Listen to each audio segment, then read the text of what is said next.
They hoped to be with family members in the United States. Instead, U.S. immigration officials detained them and gave them the option of a speedy, voluntary deportation back to Mexico.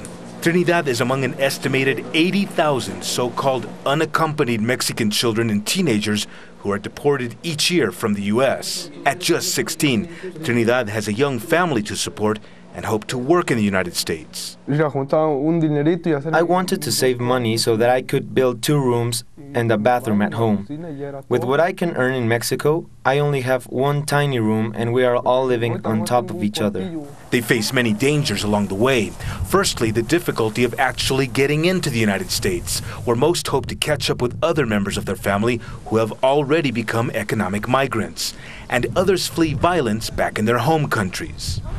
This group of people are now boarding rubber rafts, which they're using to cross the border illegally from Mexico into the United States. And among them, a growing number of children and teenagers. This year, the U.S. government expects to arrest and detain thousands more underage undocumented immigrants and deport them.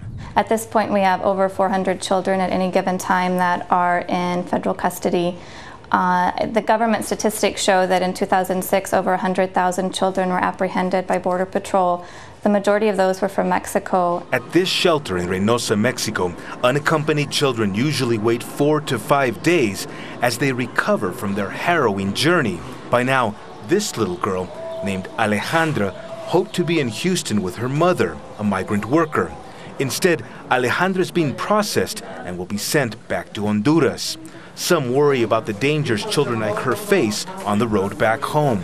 Trinidad Lopez has just made contact with his mother, who had not heard from him in a week and was deeply worried. No llore. He tells her, "Don't cry, Mama. He'll be back home in his rural Mexican village soon enough." Disappointed not to have made it into the U.S. But with needs so great, he and many of his teenage friends will continue to make plans to head north in search of money-making opportunities. Franc Contreras, Al Jazeera, Reynosa, Mexico.